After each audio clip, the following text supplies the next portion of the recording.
estrutura para receber o monarca. Por isso, quando os governantes ficaram sabendo da visita do imperador a Sergipe, tiveram muito trabalho. Foi também pelo rio que a comitiva imperial chegou à nova capital da província, desta vez pelo rio Sergipe, 3 meses depois de navegar pelo Velho Chico. A comitiva aportou aqui no dia 11 de janeiro de 1860. Era fim de tarde quando Pedro II, a mulher dele, a imperatriz Teresa Cristina, que não esteve na expedição pelo Rio São Francisco, e vários outros convidados inauguraram a Ponte do Desembarque. Essa aqui, que depois mudou de nome e hoje é a Ponte do Imperador. Iniciava 11 de janeiro, Dom Pedro II, a segunda fase da sua viagem por Sergipe, que vai se estender até o dia 21. Ele vai visitar Aracaju, Laranjeiras, Maruim, a Barra dos Coqueiros, um ponto que eu acredito que seja próximo a Pirambu atual, na Barra do Rio Japaratuba, São Cristóvão e Estância, de onde ele segue para a Bahia. Essa viagem é uma viagem maior, ela não é só a Sergipe, é chamada as Províncias do Norte: Bahia, Pernambuco, Paraíba, Alagoas, Sergipe, sul da Bahia e Espírito Santo, onde ele vai chegar em fevereiro de 1860. E por que chamado Ponte do Desembarque? Porque depois ganhou o nome Ponte do Imperador, foi uma homenagem? Era a Praça Olímpio Campos, na época do Império, era chamada Praça do Imperador. Em 1935, no dia 2 de dezembro, salvo engano, Ana Medina coloca isso, o prefeito de Aracaju, Godofredo Diniz, resolveu dar o nome de Ponte do Imperador.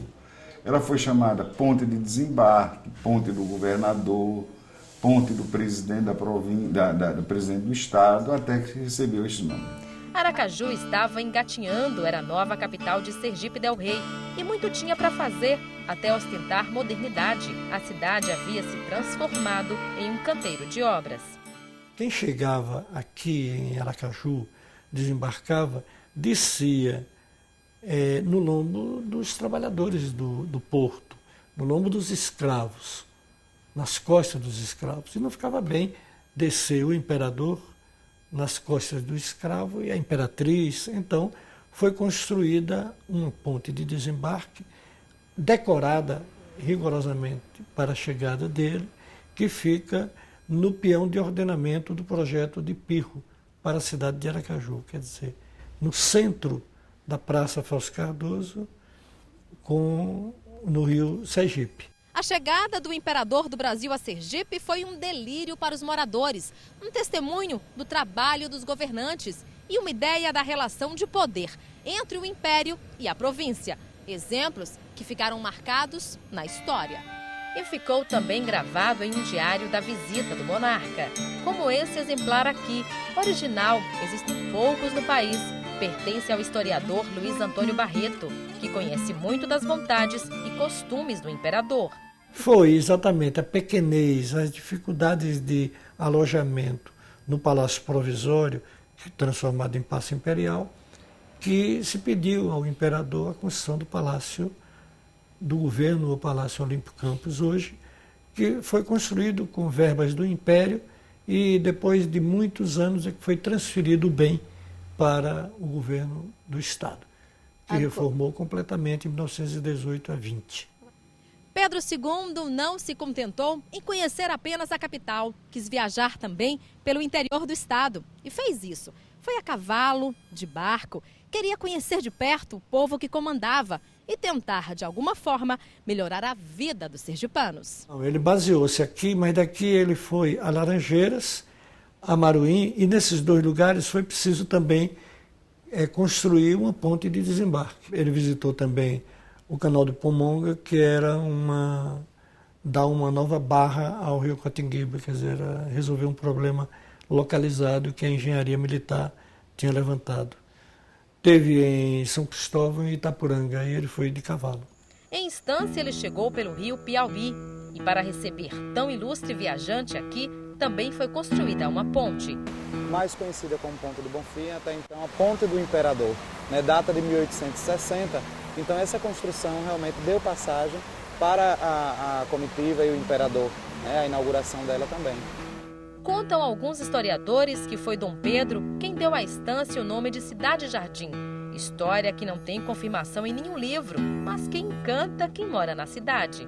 Dom Pedro II não veio sozinho para a estância. Segundo os historiadores, o imperador trouxe com ele uma grande comitiva. Tinha médicos, padres, autoridades políticas de Sergipe e também do Rio de Janeiro. E, é claro, a imperatriz Teresa Cristina.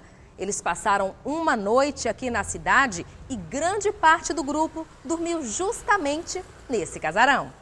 O palácio é uma residência particular, uma das mais luxuosas e ricas da cidade na época. 11 cômodos só aqui na parte de cima do sobrado. Mas essa história, quem vai contar pra gente é o historiador Wesley Nascimento. Wesley, a comitiva ficou hospedada uma parte aqui nesse casarão. A historiografia nos revela que em 1860, o imperador, o Dom Pedro II, nas suas viagens pelo Nordeste, em especial Sergipe, Estância, a gente vai se diferenciar porque Estância é uma cidade imponente e nesse período a gente merecia sim a visita do imperador.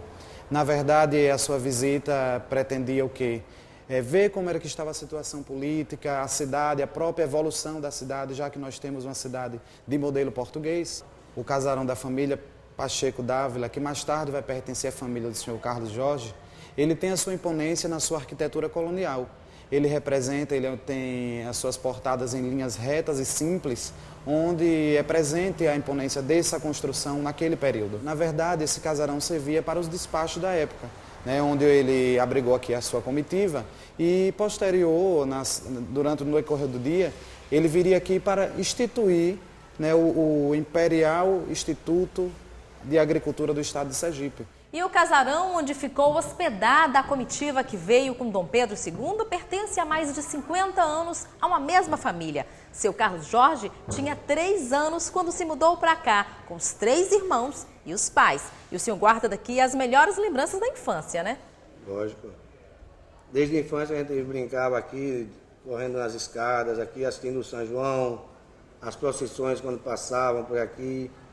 E o sonho do meu pai, quando chegou na cidade de Estância, foi sempre comprar esta casa. E seria bem magnífico se conseguisse fazer isto no museu da cidade de Estância.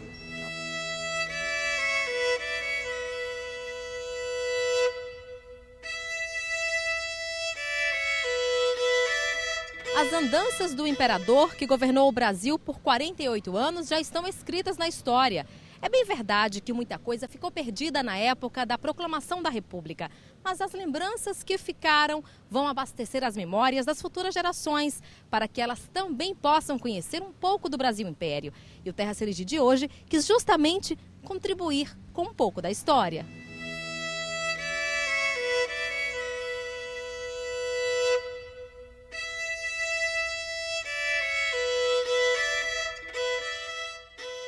E você também tem uma sugestão para nos ajudar a produzir o próximo Terra Serigi? Então escreva para a gente para o nosso endereço eletrônico. Anota aí, é o npe@tvsergipe.com.br e o nosso telefone é o 3045 4492. E o Terra Serigi de hoje fica por aqui. Em seguida você assiste as notícias do SETV Primeira Edição. E no próximo sábado, você já sabe, a gente tem um encontro marcado ao meio-dia. Eu espero você. Até lá!